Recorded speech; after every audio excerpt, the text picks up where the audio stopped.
नमस्कार मित्रांनो, आज आपण कोल्हापूर शहराच्या मध्यवर्ती भागात असलेल्या अशा एका धार्मिक आणि ऐतिहासिक स्थळाला भेट देणार आहोत ज्याबद्दल फार कमी लोकांना माहिती आहे. हे आहे रूपनारायण पार्श्वनाथ दिगंबर जैन मंदिर. महालक्ष्मी मंदिर, पन्हाळा किल्ला आणि कोल्हापुरी संस्कृतीसाठी प्रसिद्ध असलेल्या या शहराचा जैन धर्माशी असलेला संबंध जवळपास 1000 वर्षांहून अधिक जुना आहे. आजचे हे मंदिर त्या समृद्ध परंपरेचे जिवंत प्रतीक आहे. आपण ज्या कोल्हापूरमध्ये उभो आहोत ते शहर प्राचीन काळी दक्षिण भारतातील जैन धर्माचे एक प्रमुख केंद्र होते. इसवी सन 9वे ते 12वे शतक या कालावधीत शिलाहार राजांनी या प्रदेशावर राज्य केले. अनेक शिलाहार राजे जैन धर्माचे आश्रयदाते होते. त्यांच्या काळात कोल्हापूर परिसरात असंख्य जैन मंदिरे, बसद्या, मठ आणि शिक्षण केंद्रे उभे राहिले. हे मंदिर कोल्हापूरच्या जुन्या शहर भागात म्हणजेच कसबा गेट परिसरात आहे. कसबा गेट हा परिसर अनेक शतकांपासून व्यापार, संस्कृती आणि धार्मिक जीवनाचा केंद्रबिंदू राहिला आहे. मंदिराच्या प्रवेशद्वारातून आत गेल्यावर सर्वप्रथम जाणवते ती विलक्षण शांतता. बाहेरच्या गजबजलेल्या रस्त्यांपासून काही पावले दूर असतानाही मंदिर परिसरात एक वेगळीच आध्यात्मिक ऊर्जा अनुभवायला मिळते. स्वच्छ परिसर, शिस्तबद्ध व्यवस्था आणि भक्तिभावाने भरलेला वातावरण प्रत्येक भाविकाचे मन प्रसन्न करते. मंदिरासमोर उभा असलेला मानस्तंभ विशेष आकर्षणाचा विषय आहे. म्हणून या मंदिराला मानस्तंभ मंदिर असेही म्हणतात.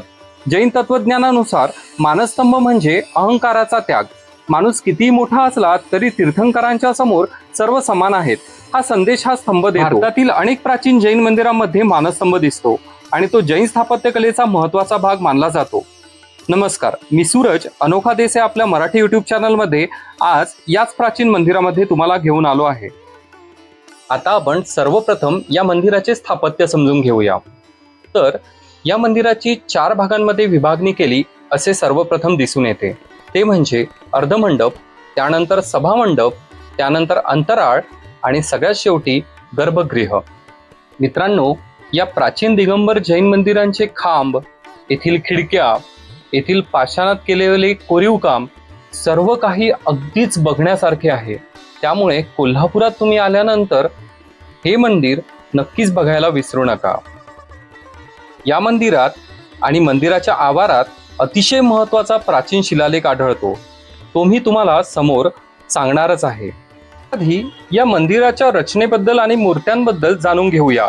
जैन पुराणांनुसार जसे की प्रथमानुयोगनुसार 23वे तीर्थंकर भगवान पार्श्वनाथ यांच्या रक्षणासाठी धर्मेंद्र यक्ष आणि पद्मावती यक्षिणी यांची नियुक्ती असते.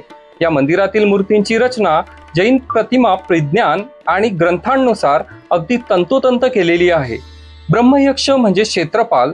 स्थानिक जैन विधी ग्रंथांनुसार त्यांची प्रतिष्ठा विधी मंदिराच्या परिसरात ब्रह्मयक्ष यांचे स्थान आहे. ते स्वयंभू पाषाण स्वरूपात असून त्यांना या क्षेत्राचे रक्षक मानले जाते. सध्या आता आपण समोर क्षेत्रपाल महाराज तसेच ज्वालामालिनी देवी आणि पद्मावती देवी यांच्या प्रतिमा बघूयात. या मंदिराच्या रचनेत पारंपरिक दिगंबर जैन स्थापत्य शैलीचे दर्शन होते. सभामंडप, गर्भगृह, धार्मिक चिन्हे आणि सुबक रचना पाहताना जैन वास्तुकलेची साधेपणा आणि भव्यता दोन्ही अनुभवायला मिळतात. आता आपण थोडक्यात या मंदिराची ऐतिहासिक पार्श्वभूमी जाणून घेऊया. ती जवळपास 12व्या शतकातली आहे. या मंदिराचा इतिहास इसवी सन 1140च्या दशकातील सुमारे 1142चा काळ. त्यावेळी कोल्हापूर भागावर शिलाहार घराण्याचे राजे गंडरादित्य राज्य करत होते. त्यांच्या काळात कोल्हापुरात जैन धर्माला मोठे राजाश्रय मिळाले होते. या मंदिराचे संस्थापक जे आहेत ते म्हणजे हे मंदिर शिलाहार राजा गंडरादित्य यांचे पराक्रमी सेनापती आणि सामंत निंबदेव म्हणजेच निंबदेवरस यांनी बांधले होते. आता याचा शिलालेख पुरावा जो आहे तो मंदिराच्या आवारात एक अतिशय महत्त्वाचा प्राचीन शिलालेख आढळतो. या शिलालेखात राजा गंडरादित्य यांनी अजार्याजवळ म्हणजेच आजच्या आजरा छावणीत असताना या मंदिराला दिलेल्या भूमिदानाचा स्पष्ट उल्लेख आहे. या शिलालेखावर सूर्यचंद्र आणि गाय वासराचे चित्र आहे, ज्याचा अर्थ हे दान चंद्र सूर्य असेपर्यंत कायम राहील असा आहे. जैन ग्रंथामधील संदर्भ आणि वैशिष्ट्य ग्रंथ आणि मठ परंपरा कशी आहे ते समजूया. कोल्हापूरचा हा भाग दक्षिण भारतातील दिगंबर जैन संप्रदायाचे मुख्य केंद्र राहिला आहे.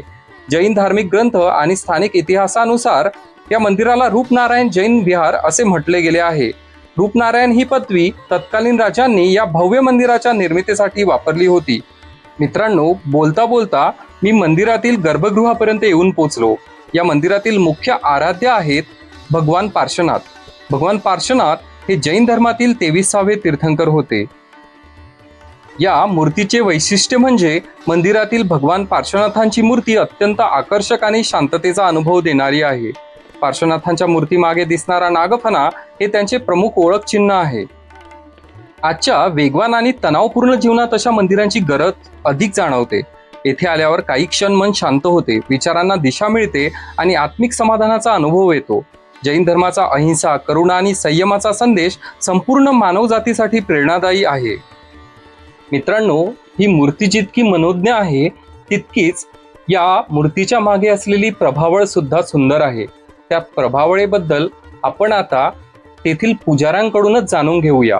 तसेच या मंदिरामध्ये 3D म्हणजे काय हे त्या काळी सुद्धा लोकांना समजत होते, ते प्रत्यक्ष या मंदिरामध्ये आपल्याला दिसेल. ते सुद्धा मी आता समोर तुम्हाला दाखवत आहे. 1100 वर्षापूर्वीचं हे प्राचीन मंदिर आहे. या मूर्तीला म्हणजे टोपण असं आहे की रूपनारायण पार्श्वनाथ मंदिर असे हे संबोधले जाते. पूर्वीपासून त्याला ते हे रूपनारायण पार्श्वनाथ मंदिर असे नाव आहे. त्याचं त्या पाठीमागच्या बाजूला बघू शकता की तुम्ही हे म्हणजे दगडी हे प्रभाव आहे. मूर्तीच्या मागे दगडी प्रभाव आहे. त्यानंतर अंबारीत विराजमान असे तीर्थंकरांचे रूप हे केलेलं आहे.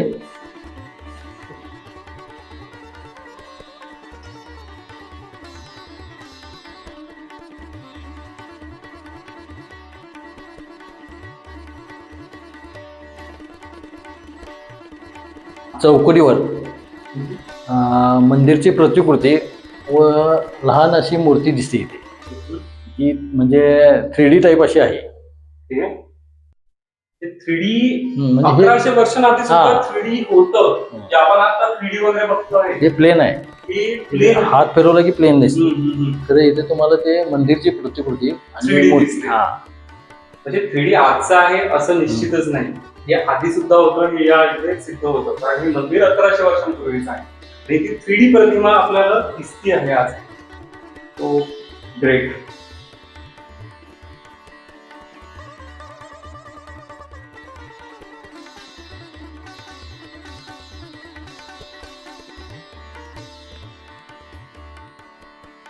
या मंदिरामध्ये पार्श्वनाथ रूपनारायण पार्श्वनाथ मूर्तीबरोबरच प्राचीन अशा ह्या मूर्ती आहेत. बाहेर रत्नात्रय, शांतीनाथ, कुंकुनाथ, आरनाथ ही एक मूर्ती आहे. नंतर शांतीनाथांची मूर्ती आहे प्राचीन. आदिनाथांची मूर्ती आहे. त्यानंतर नेमिनाथांची मूर्ती. अशा मूर्त्या एकाच मंदिरामध्ये अशा मूर्त्या तुम्हाला क्वचितच बघायला मिळतात. मंदिरामध्ये दर अमावस्याला पूजा होत्या, म्हणजे मोठी पूजा होत्या. त्यात ते एक यजमान असतात. यजमानाच्या हस्ते पूजा केली जाते व प्रसाद हा वाटला जातो. मित्रांनो, हा आपल्याला दिसत असलेला तोच अत्यंत महत्त्वपूर्ण असा प्राचीन मंदिराच्या आवारामध्ये असलेला शिलालेख आहे, ज्याच्याबद्दल आपण पूर्वीच माहिती घेतली.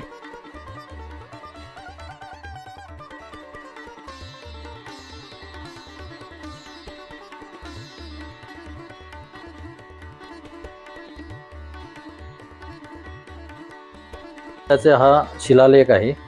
त्याचे मराठीमध्ये ट्रान्सलेट करून हे केलेलं आहे. हे पुरातन आहे ते आणि हे बंदिस्त असं ठेवलेलं आहे. कुठल्या भाषेत आहे हे शिलालेख? हा शिलालेख हरी कन्नड भाषेत आहे. कन्नड भाषेत पुरातन. मानस्तंभ जो आहे हा मानस्तंभ पण म्हणजे प्राचीनच असा आहे. नंतर ह्या मंदिरला मानस्तंभ मंदिर म्हणून ओळखले जाते. मानस्तंभ मंदिर का म्हणतात त्यामुळे? म्हणजे प्राचीन मानस्तंभ असल्यामुळे, म्हणजे पहिलाच असं कोल्हापुरातील असं किंवा कोल्हापूर जिल्ह्यातील हा प्राचीन मानस्तंभ मंदिर आहे. त्यामुळे या मंदिराला मानस्तंभ मंदिर असं म्हटले जाते. समजा या भागात सगळ्यात पहिल्यांदा मानस्तंभ हा मंदिर हे आहे, मानस्तंभ आहे. मित्रांनो, या मंदिराच्या आवारामध्ये दिगंबर जैन नामण्यातील काही मूर्ती सुद्धा ठेवलेल्या दिसतात. या मूर्ती सुद्धा अत्यंत प्राचीन आणि छान होत्या. आता मी या मंदिराच्या वर असलेले आणखी एक छोटे मंदिर जे शिखरामध्ये आहे ते बघायला या बाजूच्या पायऱ्यांनी चाललो होतो. वर जाताना मंदिराचे बाह्यरूप सुद्धा अत्यंत सुंदर आणि स्थापत्यकलेचा सुंदर नमुना असल्याचे आढळून येते.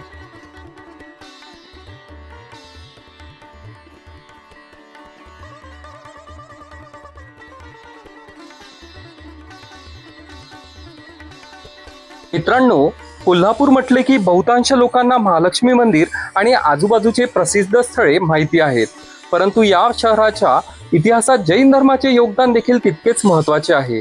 कसबा गेट येथील रूपनारायण पार्श्वनाथ दिगंबर जैन मंदिर हे त्या गौरवशाली वारशाचे जतन करणारे एक पवित्र आणि ऐतिहासिक स्थान आहे. जर तुम्ही कोल्हापूरला भेट देत असाल तर या मंदिराला नक्की भेट द्या आणि 1000 वर्षांच्या इतिहासाशी जोडलेला हा आध्यात्मिक वारसा स्वतः अनुभवा. चला, मी सूरज आपल्या मराठी अनोखा देश या यूट्यूब चॅनलवर हा व्हिडिओ आता येथे संपवतो. परत एकदा एका नवीन व्हिडिओ सोबत भेटूया. तोपर्यंत धन्यवाद.